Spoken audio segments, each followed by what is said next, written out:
북콘서트 사회를 맡은 한식문화관 관장 우영호입니다.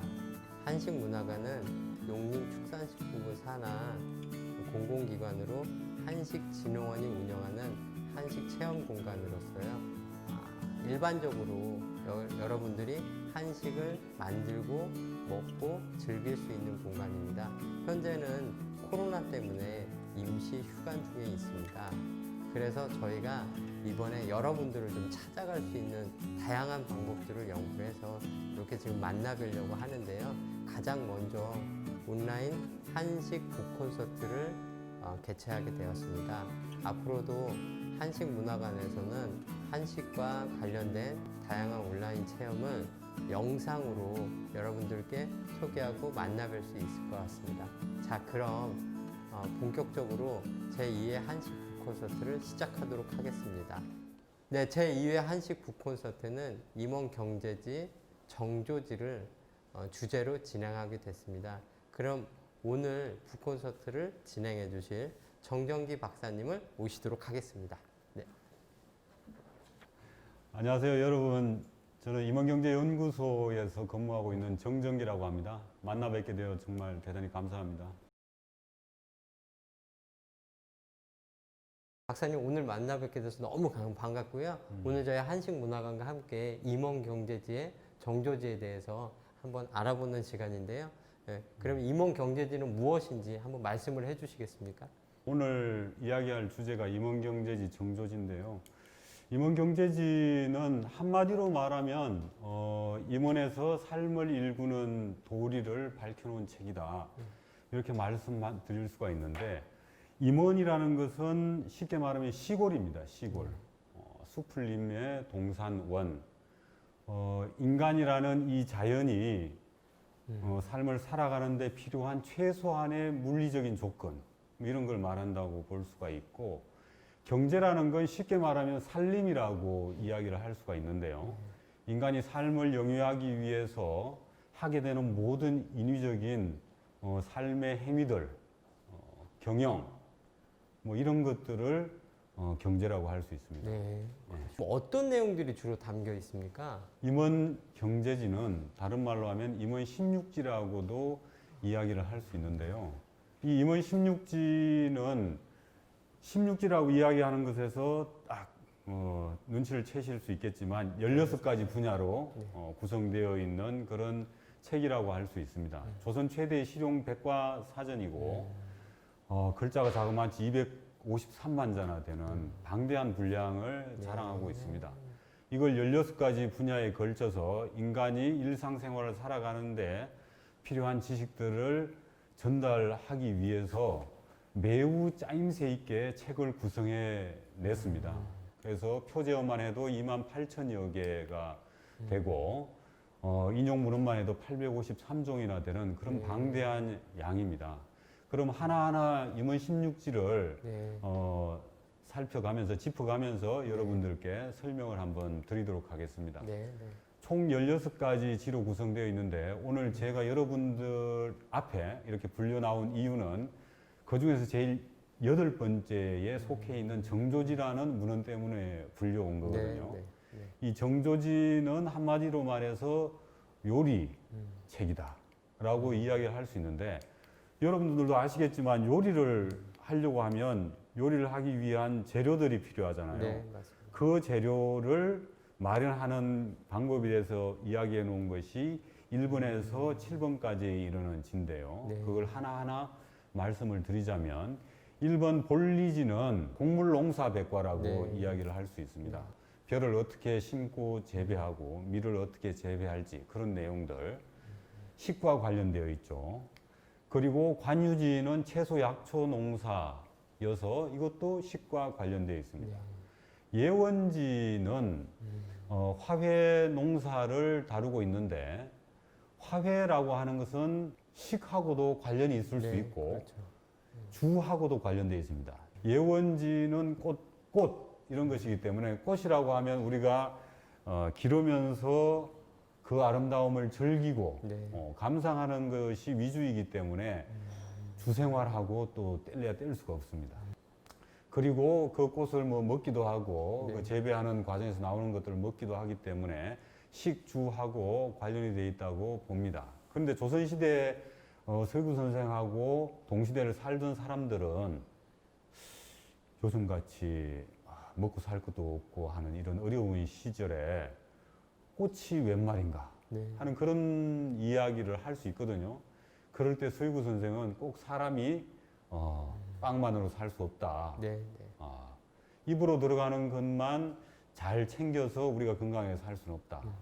우리 눈으로 들어오는 좋은 경치, 아름다운 꽃 이런 것들도 꼭 필요하다고 해서 맞습니다. 예. 예원지에서 다루고 있는 것들이 우리 몸에 있어서 혈을 길러주는 네. 분야다. 이렇게 말씀을 하시고 계십니다. 그 다음 네 번째가 만학지인데요. 만학지는 나무 농사입니다. 네. 나무는 여러 가지 산물을 주지만 우리의 식생활하고 관련해서는 가장 크게 이제 많은 열매들을 우리에게 주고 있고 우리가 주생활을 함에 있어서 집을 짓는다든가 할 때 여러 가지 건축 자재를 제공해 주기도 하지만 집 주위에 나무를 심어서 그 나무들이 우리의 이제 눈으로 들어오는 아름다운 경관을 제공해 주기도 하죠. 네. 네. 근데 만학지라는 제목이 조금 재미있습니다. 너절만자의 배울 학이라고 해서 늙음하게 배우는 농사. 네. 네. 그러니까 젊었을 때는 우리가 나무를 심는다거나 하는데 별로 관심을 두지를 않죠. 네. 맞습니다. 꼭 나이 들어서 그런데 관심을 두기 때문에 매우 적절한 장명이 아닌가 하는 그런 생각도 하게 네. 됩니다. 네. 그 다음 이제 다섯 번째가 전공지라고 해서 제가 오늘 심의를 입고 왔는데 이 심의를 만들 때 조선시대에 주로 이제 실크를 사용했거든요. 네. 비단. 네. 근데 비단을 짜기 위해서는 누에를 쳐야 되는데 이 누에를 치기 위해서는 누에가 먹고 살 양식이 있어야 되지 않습니까? 그렇죠. 그게 이제 뽕이거든요. 그래서 전공지에는 뽕나무 기르는 법, 누에 치는 법부터 시작해서 그런 지식을 통해서 어떻게 하면 우리가 입을 옷감을 네. 확보할 것인가 하는 것에 대해서 기록해 놓은 것이 전공지다. 네. 이렇게 볼 수 있고 그 다음 여섯 번째가 위선지인데요. 조선시대의 가장 중요한 산업인 농업을 잘 이끌어 나가기 위해서는 가장 중요한 게 이제 하늘이 하는 일이지 않습니까? 네. 하늘에서 햇볕도 잘 쬐어줘야 되고 바람도 적당히 이제 불어줘야 되고 그리고 비도 좀 잘 내려줘야 되고 하는 그런 것들이 이제 일기라고 할 수 있는데 이 일기를 어떻게 하면 잘 예측하고 풍흉을 우리가 예측할 것인가 하는 것을 기록해 놓은 것이 이제 위선지라고 보시면 되고 그 다음 일곱 번째가 전어지입니다. 네. 앞에 1번부터 지금까지 쭉 해왔던 것들은 사실 식물성 식재료를 어떻게 확보할 것인가 이것하고 관련되어 있는데 네, 네. 전어지는 동물성 식재료입니다. 목축, 사냥, 어로 뭐 이런 것들을 통해서 어떻게 하면은 그런 좀 고단백의 식재료를 확보할 것인가 그걸 이제 기술해 나왔고 그 다음 이제 여덟 번째 정조지가 앞에서 확보해 나왔던 그런 재료를 가지고 어떻게 요리를 할 것인가. 네. 네.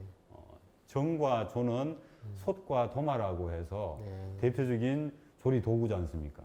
그 조리 도구를 가지고 앞에서 확보해 놓은 식재료들을 어떻게 지지고 볶고 네. 삶고 데치고 말리고 발효시켜서 우리가 직접 섭취할 수 있는 음식으로 만들 것인가 그런 내용이죠.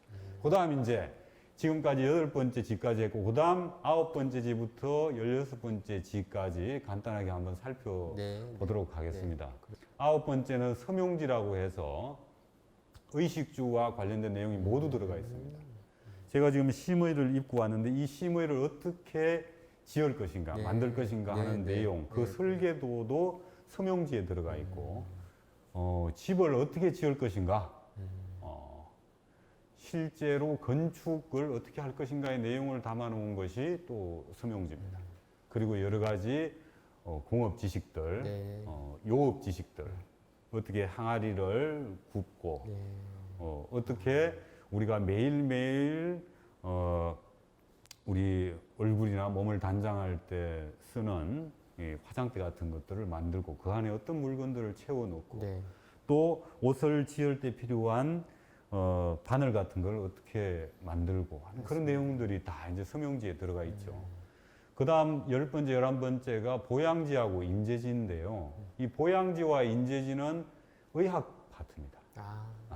보양지는 예방의학, 인재지는 치료의학으로 해서 의학 파트이기 때문에 이 보양지, 인재지는 모두 사실은 정조지라는 음식 파트하고 매우 밀접하게 관련이 되어 있습니다.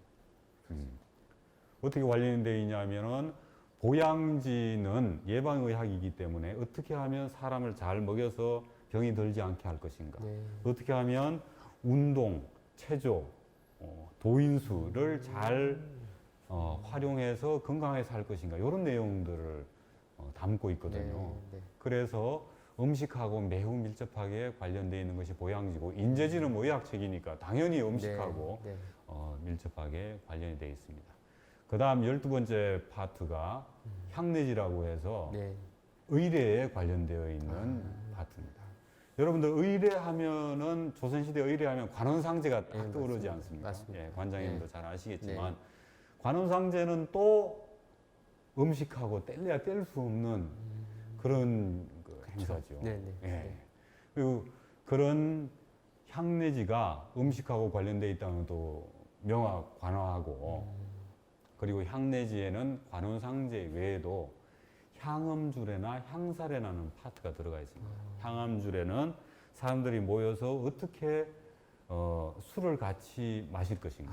향사례는 같이 모여서 어떻게 활을 쏘면서 침묵을 다지고 우리 몸의 건강을 도모할 것인가. 네. 그런 내용이거든요. 근데 사실 술을 같이 마신다. 네. 운동을 같이 한다. 이 두 가지는 네. 사람이 사회생활을 하고 건강하게 사는 데 있어서 없어서는 안 될 매우 중요한 그렇죠. 분야죠. 네. 요즘도 보면은 같이 밥이나 함께 할까? 네. 이런 표현. 같이 필드에나 한번 같이 나갈까? 뭐 이런 표현. 같이 테니스나 한번 아니면 뭐 탁구나 한번. 네. 이런 것들이 사실은 우리 몸의 건강뿐만 아니라 사회생활, 사회적인 인간관계 이런 것하고 밀접하게 네, 관련이 되어 있기 때문에 그런 측면에서 향내지가 매우 중요하고 또 다른 측면에서 보자면 향내지는 앞에 했던 이야기하고 관련 지어서 인간이 어떻게 하면 인간관계를 잘 맺어 나가서 인간관계에서 오는 그런 스트레스 요소, 네. 위험 요소들을 잘 제거 혹은 치유해가면서 건강하게 살아갈 것인가 하는 것하고 관련되어 있는 기록이죠. 예. 그리고 그 다음 나오는 13, 14가 유해지와 이운지입니다. 네.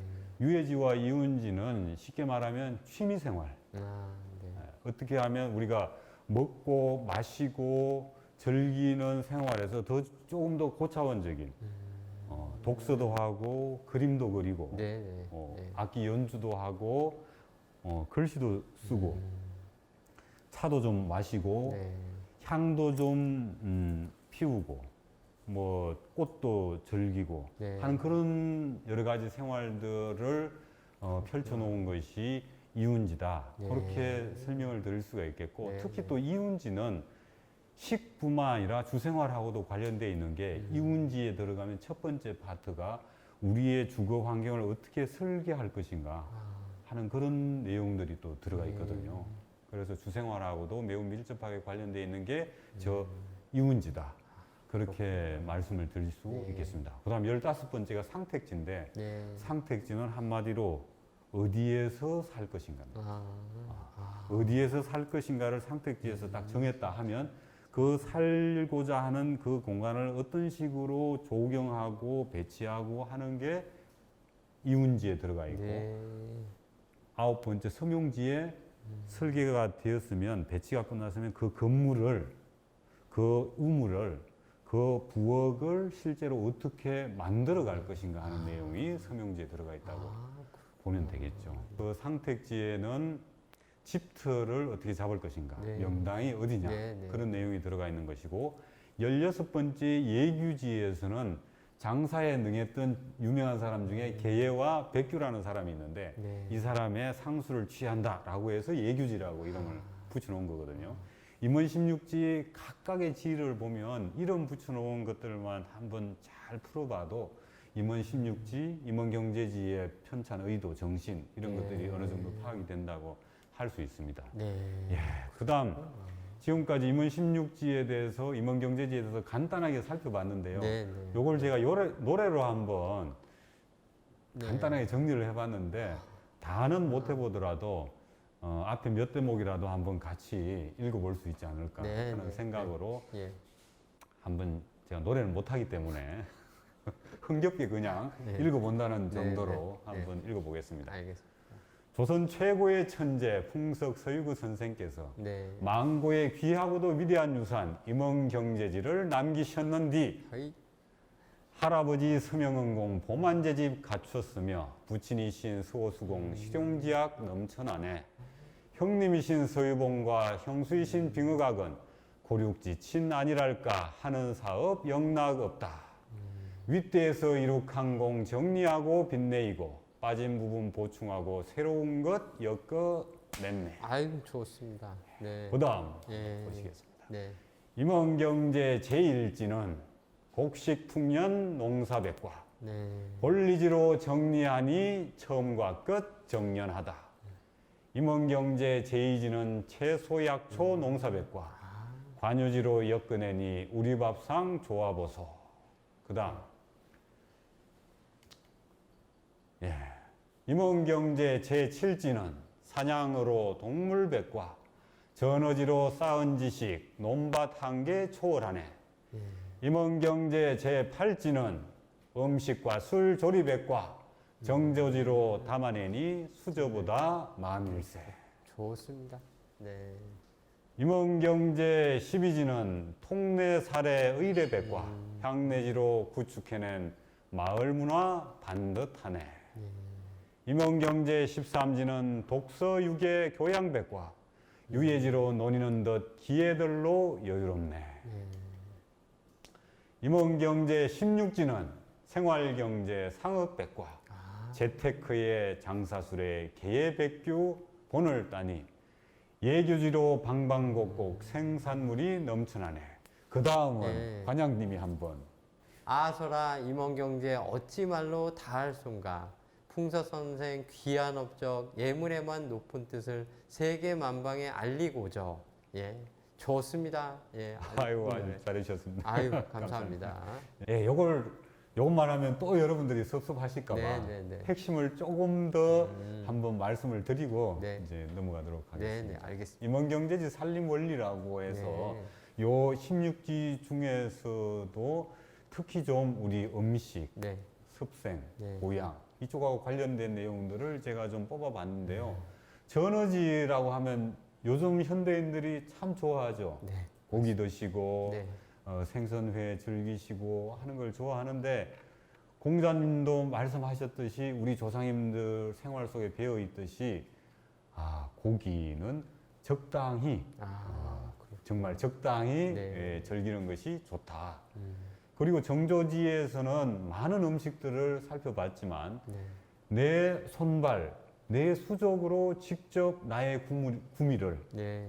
구미를 입맛을 만족시키는 것이 매우 중요하다고 하는 것이 임원 16지, 임원 경제지에 드러난 정신이라고 할 수 있겠고요. 네, 네. 서명지에 보면 의식주와 관련된 내용들이 서명지 안에는 모두 들어가 네, 있습니다. 네. 어떻게 들어가 있냐면 부엌을 만드는 법, 집을 짓는 법이 들어가 있고 옷을 짓는 법이 네. 또 들어가 있고 또 음식을 만들기 위해서 필요한 여러 가지 이제 음식을 담는 기물, 네. 음식을 할 때 필요한 칼, 칼질하는 그리고 도마를 만드는 법, 네. 뭐 뒤집개를 만드는 법, 이 발효식품들을 발효시킬 항아리를 짓는 법, 이런 모든 것들이 서명지에 나오거든요. 네. 그래서 의식주 온전한 그런 삶이 우리 건강을 위해서 매우 필요하다. 그런 또 메시지를 던져주신다고 볼 수 네, 있고 네. 보양제에서는 또 우리가 어떤 걸 또 캐치할 수 있냐면 보양제에서 특별히 중시하는 게 음식과 운동, 보인술, 체조 이런 건데요. 특히 그 중에서 누구를 위한 음식을 중시하냐면 어린 아이들, 갓난 아이들, 네. 그리고 노인분들. 네. 무슨 말이냐면 생의 초기와 생의 후기에서는 우리가 그냥 정조지에 나오는 일반적인 음식이 아니라 좀 특별한 보살핌이 음식에 있어서도 필요하다. 네. 그런 것들을 이제 말씀을 해주시고 있고 인재지에서는 빼놓지 않고 말씀드려야 될 게 뭐냐면 인재지는 아픈 사람을 치유하는 거잖아요. 네. 지금 현대 사회에서는 못 먹어서 아픈 경우가 많은데 너무 많이 먹어서 맞습니다. 과해서 맞습니다. 기름지고 네. 고단백의 음식들 너무 많이 먹어서 네. 문제가 되는데 네. 옛날 조선시대 사람들만 해도 못 먹어서 네. 병이 드는 경우가 많았거든요. 그래서 의술의 처음과 끝 알파와 오메가는 사실은 잘 먹는 것이다 네. 라고 해서 인재지는 제일 마지막 파트가 뭐로 끝나냐면 구황 파트로 끝납니다. 먹을 게 없어서 배고픔에 허덕일 때 산으로 들러 가서 풀뿌리를 캐고 네. 이 나무의 껍질을 뜯어서 그걸 어떻게 우리가 섭취해서 건강을 유지할 것인가. 그런 게 임원경제지 인재지의 제일 마지막 파트에 딱 도사리고 있는 네. 거죠. 건강의 어떤 마지막 보루처럼 마지노선처럼 네. 버티고 있는 거죠.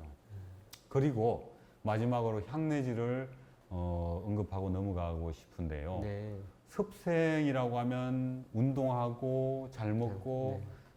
하는 것을 습생이라고 생각을 하는데 사실은 사람을 잘 가리는 것이 가장 중요하다. 사람을 잘 가린다는 건 이 사람은 아니야. 네, 나하고 맞지 않아. 이렇게 거부하고 사람을 가려서 사귀라. 이런 말도 사실 어느 정도의 진실을 담보하고 네. 있지만 네, 네, 맞습니다. 사람과의 관계에서 상처받지 않고 또 상처받았을 때 그것을 치유할 수 있는 그런 장치들을 끊임없이 고민하고 장치를 마련하고 네. 또 그런 자리를 마련하고 하는 것들이 필요하다 이거죠. 네. 왜 향내지에서 이런 이야기를 하느냐. 우리가 향내지에서 하는 향음주례, 향사례, 관례, 혼례, 상례, 제례 네. 이런 모든 것들이 인간관계를 어떻게 잘 맺어나갈 것인가 아니면 돌아가신 분과 어떻게 관계를 잘 네. 맺어갈 것인가 어떤 분이 돌아가신 것을 기화로 해서 계기로 해서 네. 기회로 삼아서 그동안 서먹서먹했던 관계 다른 사람들 그런 관계를 어떻게 하면 잘 맺어나갈 수 있을 것인가 그런 네. 것하고 관련되어 있다고 볼 수가 있겠죠. 네. 네. 예. 그래서 크게 임원경제학의 구성에 대해서도 살펴보자면 제1지부터 7지까지 생산과 관련된 것들을 우리가 네. 고민했죠. 네, 네. 그리고 맞습니다. 제8지에서 그 생산된 재료를 가지고 어떻게 음식을 할 것인가, 네. 그걸 어떻게 섭취할 것인가를 이제 이야기를 했고, 네. 그 다음 9지부터 16지까지는 그런 잘 먹고 잘 사는 과정에서 필요한 음식은 확보가 됐으니까 네. 그 음식 이외로 의료, 의례, 맞습니다. 취미생활, 네. 그리고 상업, 뭐 주거 네. 이런 것들을 확보해서 우리의 건강을 총체적으로 확보하려고 한 것이 바로 임원경제학이다. 네. 그 중에서 8번째 있는 정조지가 가장 중간에서 중요한 자리에서 딱 버티고 있어야만 1지부터 16지까지가 아주 균형을 이루면서 건강하게 잘 굴러갈 수 있다. 이런 이야기를 이제 네. 드릴 네. 수 있겠습니다. 그런 의미였군요. 예. 네. 네, 그래서 임원경제학은 사실 여러 가지 측면들을 보여주고 있죠. 사실 임원경제학이기 때문에 경제학이에요. 그러면서도 사실 또 경영학이기도 하고. 그리고 실용학이에요. 모든 것들이 다 실용. 밥하고 네. 빨래하고 옷 짓고 집을 짓고 하는 그런 실용학이면서도 사실은 세상을 어떻게 경영할 것인가 하는 경제학이기도 한 거죠. 그리고 우리 가정 내에서 이루어지고 있는 사태들을 어떻게 이끌어갈 것인가에 대한 가정학이기도 하면서 네. 가정을 어떻게 하면 다스릴 것인가의 집가자의 다스릴 정자의 가정학이기도 하죠. 네. 그래서 임원 경제학은 하나의 측면에 치우치는 게 아니고 네. 우리가 실용학이라고 현대에서 실용학이라고 할 수 있는 모든 분야들을 다 망라할 수 있는 그런 학문이다. 네, 네. 라고 이야기하고 이제 넘어갈 네, 수 있을 것 맞습니다. 같습니다. 우와, 말씀을 듣다 보니 임원경제지 정말 대단한 책인데요. 우리가 좀 더 건강하고 유익한 생활을 해나갈 수 있는 생활 양식을 디자인하는 전반적인 모든 내용을 담고 있는 것 같습니다. 풍석 서유구 선생님께서 정말 어마어마한 기록을 저희한테 선물로 주신 것 같습니다. 그런데요, 박사님, 이 방대한 내용들을 번역하시기에도 쉽지 않으셨을 텐데 박사님께서 임원경제지 정조지를 세상에 소개하시기까지 어떤 과정이나 여정이 있었는지 좀 말씀을 좀 해주시겠습니까? 네. 네. 갑자기 그 질문을 딱 던져주시니까 정말 2002년부터 네. 올해 2020년까지 있었던 일들이 막 주마등처럼 펼쳐지는 것 같습니다. 네. 근데 뭐 이 자리에서 뭐 그걸 다 풀어놓을 수는 없고 네. 오늘 뭐 정조지 내용을 가지고 만나려고 여기 왔기 때문에 사실 임원경제지 번역 프로젝트는 지금 저희 임원경제연구소 소장으로 재직하고 계신 정명현 소장의 그 한 인간의 발심으로부터 이제 시작이 되었는데요. 그분이 왜 그런 발심을 하게 되었냐 하면 이분이 대학원에 가서 과학사를 전공을 하셨는데 석사 논문을 준비하면서 자산의보라는 책을 연구하게 되신 거예요. 다산 정약용 선생의 형님이신 정약전이 우리나라 의류에 대해서 쓴 자산의보를 연구하다 보니까 이 자산의보와 같은 성격의 책 중에 임원경제지 전어지 안에 물고기를 다룬 기록이 있었던 거예요. 그걸 통해서 임원경제지를 접해서 딱 보니까 임원경제지는 16개 파트나 있고 요 의류 파트는 그 중에서 매우 일부분에 불과하고 그렇죠. 어마어마한 많은 과학 지식들을 담고 있다는 걸 발견하신 거예요. 그래서 이 책이 이런 어마어마한 책이 있으니까 이 책을 내가 한번 그래도 내가 과학 사학도니까 한번 읽어보겠다고 떡 찾아보니까 번역이 안 돼 있는 거예요. 그 중요하고 고등학교 국사교과서에도 나와 있는 책이 이건 아니다. 이 책이 반드시 번역되어야 할 필요가 있고 아무도 하는 사람이 없다면 우리라도 해야 되겠다는 생각을 가지고 마음을 냈는데 아시다시피 이런 큰 일을 하려고 하면은 사람이 일단 있어야 되고 자금이 있어야 되잖아요. 맞습니다. 근데 사람은 이분이 도울서원이나 태동고전연구소에서 한문 공부를 같이 하면서 많은 한문을 공부한 사람들 알고 있었어요. 근데 자금이 없는 거예요. 근데 자금이 없어서 주위에 돈이 있으면서 이걸 도와주실 만한 분들을 생각해 보니까 본인이 몸담고 있던 최선의학원이라는 학원에서 그 원장님이 꽤 학원을 잘 운영을 하셔서 이 정도 돈을 내가 잘 이야기해서 공감을 하시면 지원해 주실 수 있지 않을까, 후원을 해 주시지 않을까 해서 정성스럽게 편지를 써서 편지를 드렸는데 바로 그 자리에서 읽어보자마자 지원해 주겠다고 오케이를 하신 거예요. 그렇게 해서 이게 사업이 시작되는데 그분이 그 최선의학원의 그 송호연 원장님이신 거예요. 과학사학도의 선비정신과 최선의학원을 운영하시는 분의 어떤 상인정신이 제대로 이제 만나신 거죠. 제대로 만나서 이제 사업을 시작됐는데 그래서 2002년에 만나서 2003년에 저희가 임원경제지 번역사업회를 결성을 해서 사업을 시작을 했는데 저희들이 이제 제일 처음 이제 입수했던 책이 이 정조지라고 그 부장각에 소장되어 있던 그 임원경제지 정조지를 정조지뿐만 아니죠. 임원경제지 전체를 저희가 이제 입수를 해서 금방 보셔서 아시겠지만 완전히 한문으로 빼곡하게 돼 있는 거잖아요. 이걸 입력하고 이제 점도 좀 찍고 쉼표 마침표 찍고 이제 번역하고 이러면서 이제 원고를 이렇게 다듬어 갔죠. 네. 그러다가 이게 각각의 그 해당 책임자만이 읽어서는 일이 되지 않겠다 해서 저 같은 경우에는 음식 전문가 그리고 저보다 더 한문을 잘하는 한문 전문가 이런 전문가들을 모셔놓고 제가 번역한 원고를 가지고 같이 이제 회의를 하는 거예요. 네.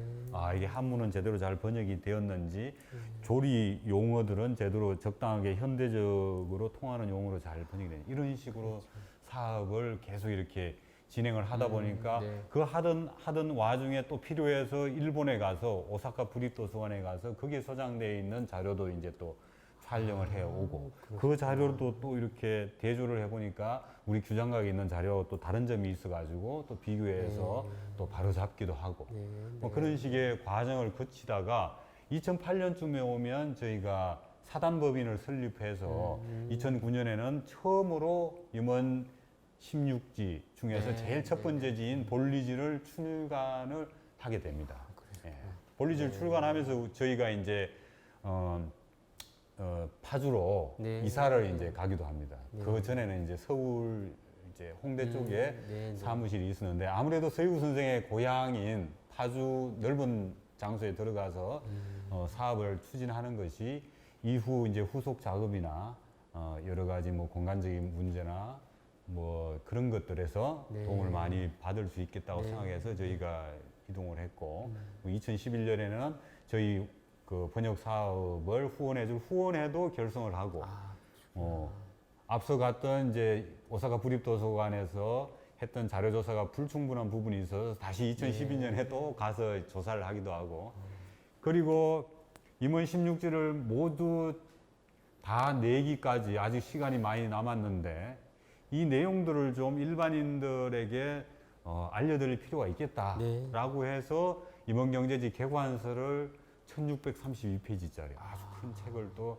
출판을 해서 알리기도 합니다. 그래서 알리다 보니까 2013년부터는 정부 예산 지원을 받아서 임원 16지 중에서 인재지를 또 특수고전 협동사업이라고 해서 한국고전번역원에서 같이 이렇게 사업을 추진할 수 있는 기회도 갖고요. 그리고 2014년에는 매우 중요한 계기가 또 생기는데 저희가 임원경제지 혹은 정조지를 번역하면서 이 콘텐츠들에게 관심이 있는 많은 일반인들이나 전문가들이 있었는데 그분들하고 같이 작업할 수 있는 기회가 이제 생긴 거예요.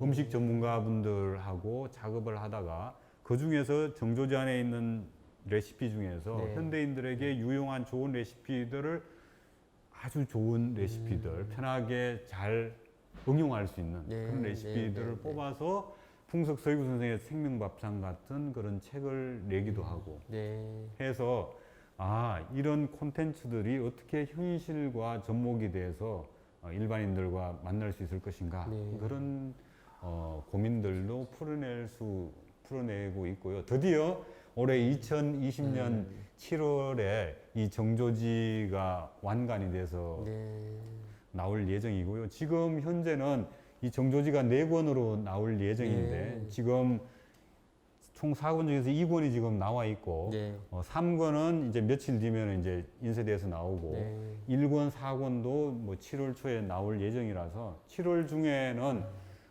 일반인들에게 배포가 될 그런 예정입니다. 너무 많은 분들에게 오랜 시간을 뭐 기다리게 해드려서 죄송한 마음이 앞서긴 하는데 그래도 이제라도 나오게 돼서 정말 이제 반갑습니다. 아유 감사합니다. 박수까지 보내주시고 그래서 뭐 임원경제지 번역 과정이 다 같지만 이 정조지도 마찬가지 과정을 거쳐서 이제 번역을 이제 했고요. 뭐 원문을 확보하고 입력하고 이 원문이 규장각에서 소장되어 있는 것, 오사카에 소장되어 있는 것, 고려대에 소장되어 있는 것, 연세대에 소장되어 있는 것들이 어느 게 맞고 틀린지 다 비교하는 것을 교감이라고 하거든요. 교감도 하고 뭐 마침표, 쉼표 이런 것들 찍는 뭐 표점도 하고 해서 작업을 진행하다가 회의를 통해서 좋은 원고를 확보하고 또 직접 우리가 술도 빚어보고 음식도 만들어 보고 하면서 이 번역이 실제로 맞는지 전문가들과 네, 그렇죠. 직접 조리를 해보면서 네, 맞는지 틀린지 그런 것들도 점검해 가면서 지금까지 왔다. 그렇게 말씀드릴 수 있을 것 네. 같습니다. 예. 근데 이 과정에서 사실은 임원경제지나 정조지나 조선 후기에 만들어져서 지금까지는 어떻게 보면 타임캡슐의 형태로 땅속에 파묻혀 네. 있었다고도 할 수 있는 거거든요. 근데 뭐 그 중에 일부분은 사람들에게 알려지고 한 부분은 있지만 전체적으로 봤을 때는 사실 그렇게 되어 있다라고 보는 측면이 맞는데 20세기 후반 혹은 21세기 들어와서 그런 것들이 사람들의 관심을 이제 끌게 되잖아요. 그렇죠. 저희의 전통적인 조리법, 전통적인 농사 방법, 전통적인 뭐 운동 방법, 건축, 뭐 의복, 뭐 모든 것들에 사람들이 관심이 높아져서 그런 부분들을 살려내자고 하니까 전통하고 단절된 부분들이 너무 많잖아요. 하다못해 이 술 빚는 부분만 해도 저희 같은 경우에는 전혀 거기에 대해서 이제 경험이 없었으니까 직접 술 빚는 한국 전통주 연구소 같은 데 가서 술 빚는 걸 배워 와서 직접 배워 보니까 술을 빚는 그 내용들이 이제 서서히 번역이 되는 거죠. 네. 그리고 집 짓는 것도 실제로 한옥 짓는 분들을 모셔다가 같이 세미나하고 해보니까 그 내용들이 파악이 이제 되는 거죠. 이 심의 같은 옷만 해도 조선시대 내내 이 심의를 어떻게 만들 것인가에 대해서 한다 하는 예학에 대해서 조금만 관심이 있다는 선비들은 거의 다 기록을 남겼거든요. 그 중에 서유구 선생이 매우 이제 종합적이고 일관된 체계를 만들어서 심의를 만드는 방법을 이렇게 제시를 했고 그 방법에 따라서 만든 걸 제가 이렇게 이제 입고 나온 거죠. 근데 매우 자세하게 밝혀놨음에도 불구하고 아직까지 해결되지 않고 조금 애매한 부분들이 좀 많이 있긴 있습니다. 그런 부분들을 그냥 그 설계도만 봐서는 잘 몰라요. 근데 이게 실제로 옷을 만들다 보면 드러나는 거죠. 서유구 선생의 음식 레시피도 문자로 번역하고 하다 보면 그게 잘 드러나지가 않아요. 근데 실제로 음식을 해보겠다고 재료를 마련해 놓고 그 순서에 따라서 음식을 만들어 보다 보면 빈 구석, 애매한 구석들이 드러납니다. 그래서 레시피가 있고 그걸 해보는 과정에서 점점 더 이 타임캡슐이 치밀하게 복원이 되는 거죠. 음식이 레시피에서 음식으로 만드는 과정에서 점점 더 정교한 레시피로 우리에게 번역이 되는 거죠.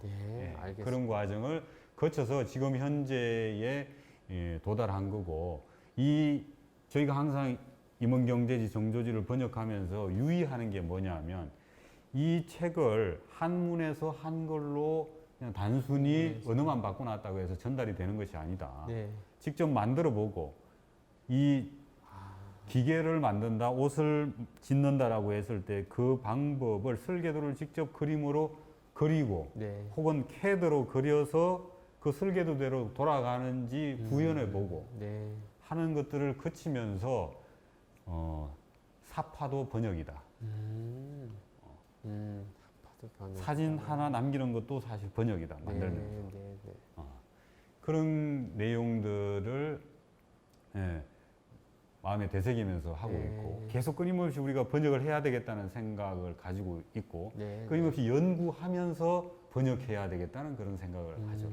요게 좀 펄이 맞기는 하는데 연구 번역이라는 말도 쓰고 끊임없이 해야 되기 때문에 영구적으로 해야 된다고 해서 영구 번역이라고도 하죠. 영구적으로 해야 된다고 해서. 그래서 이런 여러 가지 그림으로도 그리고 술도 빚고 사진으로도 찍고 직접 만들어 보면서 전통에 무지하거나 아니면 오히려 전통에 좀 적대적인 분들도 사실 계시거든요. 아우 그 선비들이 그 만들어 놓은 거 뭐하냐, 옛날 그 기록들 아무짝에도 쓸모가 없을 것이다. 이런 식으로 선입견을 가지고 계신 분들도 계시기 때문에 그런 분들에게 다가가기 위해서는 이런 방법들이 매우 도움이 많이 되었던 것 같습니다. 정말 박사님을 비롯한 많은 연구진들이 오랜 노력 끝에 낳은 결과물인데요. 박사님 같은 분 덕분에 200년의 시간을 뛰어넘어서 우리 좀 더 쉽게 풍석 서유구 선생님을 유산을 이렇게 만나볼 수 있게 된 것 같습니다. 박사님, 그런데 서유구 선생님이 당시 임원경제지를 집필하실 이유가 무엇입니까? 현대처럼 정보를 쉽게 취할 수 있는 그런 시대나 환경도 아니고요. 음식과 부엌? 제가 생각에는 그때 그런 배경 지식이라든가 이런 거에 있어서 당시의 시대상은 양반이라든가 이런 분들은 부엌이나 음식에 대해서 잘 접하지 못했던 상황이었는데 그런 이유에서 이렇게 서유구 선생님이 임원경제지, 특히 정조지를 이렇게 집필하게 되신 배경을 좀 듣고 싶습니다. 네. 와, 갑자기 너무 핵심적이면서도 묵직한 질문을 이렇게 네. 던져주시니까 땀이 좀 나네요. 네. 예, 일단 서유구 선생이 임원경제지를 왜 집필하셨을까? 정말 많은 여러 차원에서 답변을 드릴 수 있을 것 같아요. 가장 비근하게 말씀을 드리자면 그 당시 조선시대의 선비들이 서유구 선생 마음에 너무 안 들었던 거예요. 어떤 점이 안 들었냐 하면 너무 공리공론. 우리가 건강하게 인생을 살아가는데 필요한 삶의 필요로 하는 지식들을 탐구하지 않고 어떻게 하면 과거에 급제할 것인가 하는 수험용 지식 혹은 성리학의 아주 고담술론들 인간의 마음이 어떻고 성이 어떻고 우리가 어떻고 인물성이 인성과 물성이 같은지 다른지 하여튼 그런 그리고 예학 논쟁들 이런 데 매몰돼 있어 가지고 전혀 삶을 돌보지 않는 그런 선비들에게 학을 뗀 거죠, 한마디로. 그런 측면에서 임원경제지를 지었다고 볼 수 있는데 좀 더 가까운 데서부터 이 문제를 좀 접근하자면 서유구 선생이 한마디로 너무나 훌륭하고 좋은 집안에서 태어나신 거예요. 근데 제가 여기 좋은 집안이라고 하는 게 여러분들이 일반적으로 생각하는 좋은 집안이라는 뜻도 포함되어 있지만 여러분들이 잘 캐치하지 못하시는 측면에서도 좋은 집안이라는 거죠. 그러면 보통 좋은 집안이라고 하면 돈 많고 조선시대 같으면 아주 이제 고위 관직을 역임한 그런 분들이 많이 나오고 있는 그런 집안 혹은 매우 사회적으로 명망이 있는 존경받는 그런 학자가 나온 집안 그런 게 되겠는데 그런 모든 조건들이 갖추어져 있는데 임원경제지 혹은 정조지 입장에서 매우 좋은 집안이라는 건 어떠냐 그걸 이제 한번 더 자세하게 한번 들어가 보겠습니다. 자, 할아버지와 아버지의 학문적인 배경에 대해서는 이야기를 드렸는데 서유구 선생은 할아버지와 아버지가 가지고 있는 학문적인 배경이 있기 때문에 그리고 그 학문적인 배경에 서유구 선생이 기여한 측면이 또 많아요. 무슨 말이냐 하면 할아버지 보만제 서명흥 선생이 보만제 집을 보만제 총서를 엮으면서 그 안에 여러 가지 또 각각의 이제 책들을 또 집어넣었는데 그 중에 서유구 선생이 그 부분에 대해서 편집을 하거나 자료조사를 하거나 아니면 직접 어떤 부분은 직접 서유구 선생이 집필한 부분도 있어요. 그런 측면에서 할아버지, 아버지와 학문적으로 떼어낼래야 떼어낼 수 없는 그런 관계에 있었고 할아버지와 아버지가 한 그런 학문적인 업적을 자신이 되풀이해야 할 필요는 없었던 거죠. 그러니까 할아버지와 아버지와 어느 정도 역할 분담을 할 수 있는 경제 이런 거죠. 자, 지금 생각해 보면 내가 어떤 분야의 학자다. 근데 우리 아버지가 어떤 분야에 어느 정도 업적을 남겼다. 그럼 나는 그 남기지 않은 다른 분야를 하면 되겠다라고 하면은 새로운 얼마나 더 이제 거인의 어깨를 딛고 앞으로 나아가는 것처럼 상당히 편리하다고 할 수는 없지만 네. 예, 상당히 도움을 많이 받을 수 있다. 네. 그래서 선대와의 학문적인 역할 분담을 했기 때문에 서유구 선생은 오로지 임원경제지, 네. 임원경제학이라고 하는 이 실용지학으로 내달릴 수 있었던 거죠. 그리고 서유구 선생이 또 그 당시 선비들이 하는 행태 중에서 못마땅하게 생각했던 것 중에서 또 큰 게 이 네. 네. 사람들이 맨날 모이면 시 짓고 네.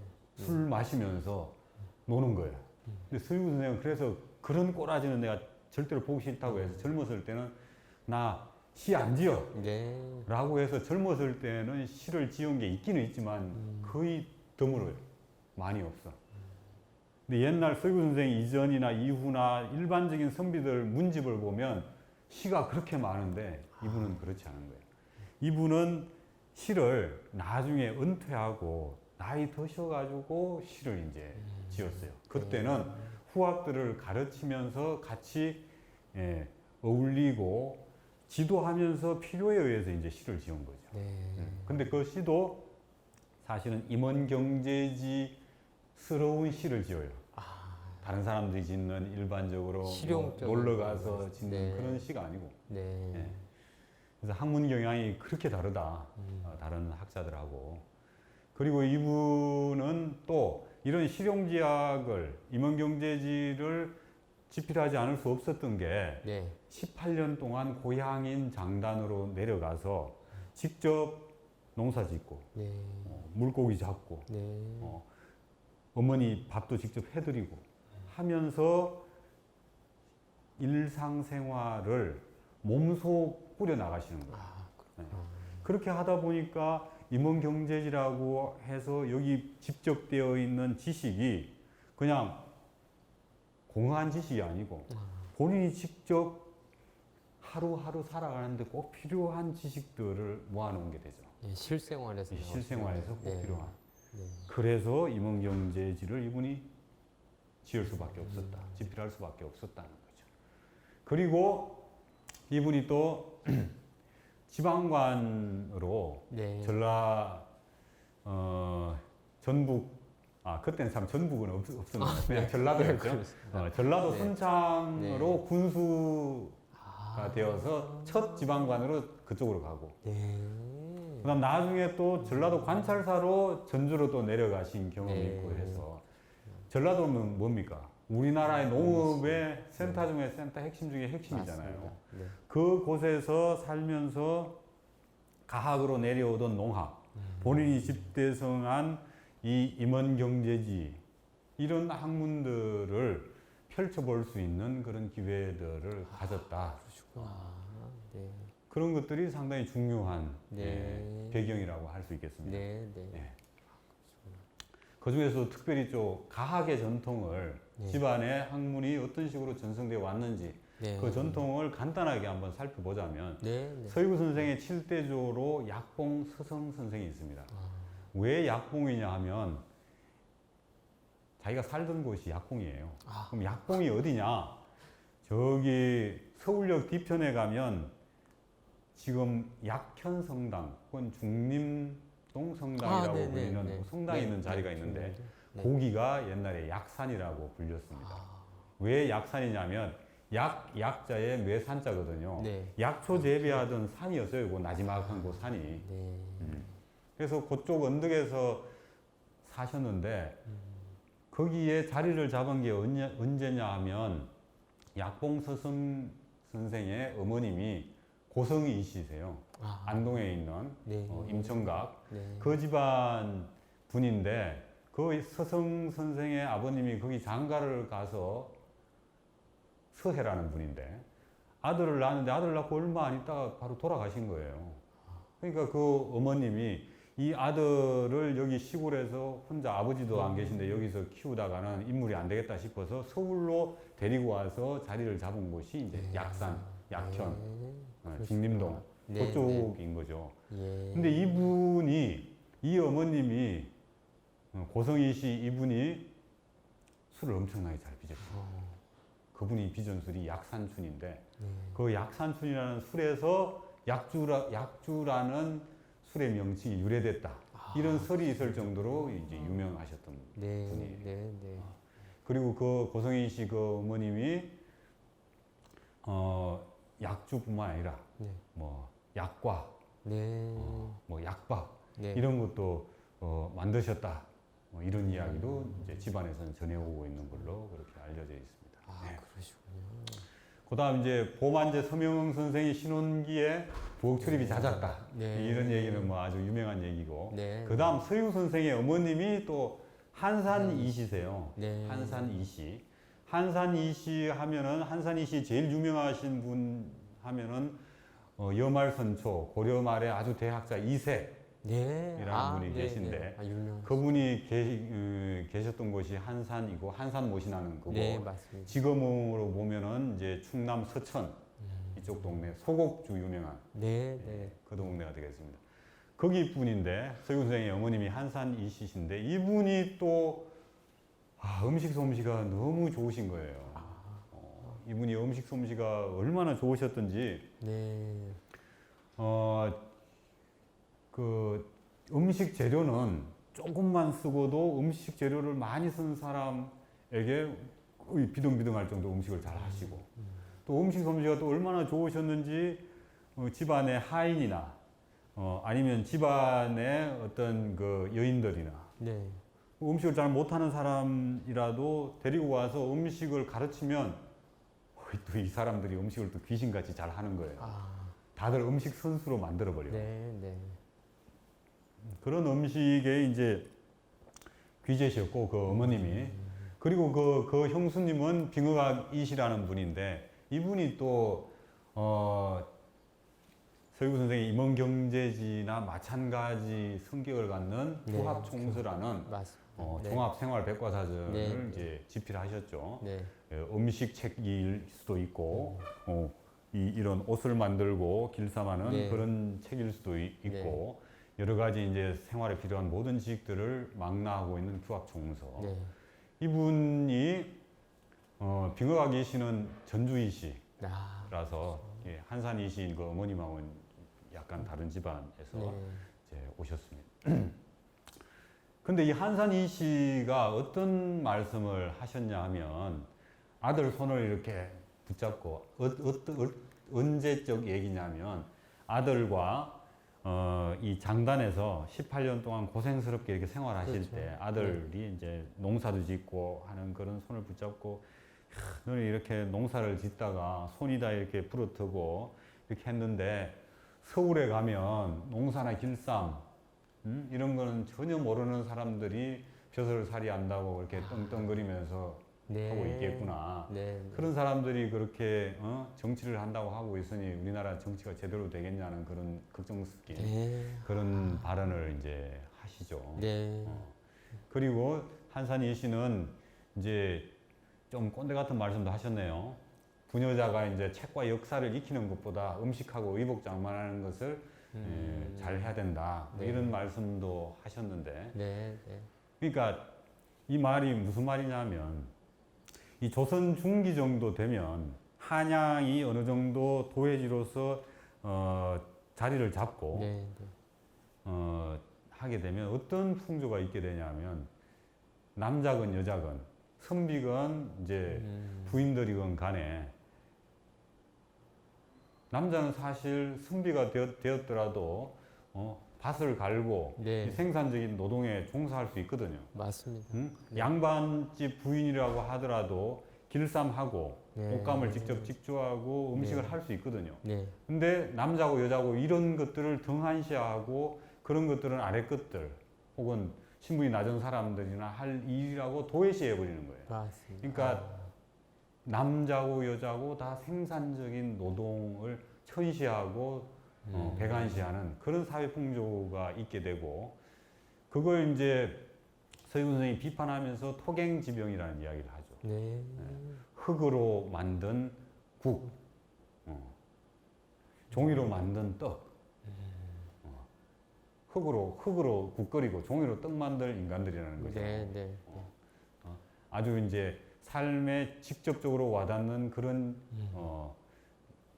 기술들에 대해서는 아주 그냥 등한시하고 네. 업신여기고 하는 그런 도성뿐만 아니라 조선 사회 승비들의 전반적인 풍조를 서유 선생의 어머니나 서유 선생이 비판하면서 그러네요. 이제 임원경제지 같은 책을 저술하는 아, 그러셨구나. 그런 이제 그 시대적인 흐름 네. 분위기가 네. 있다.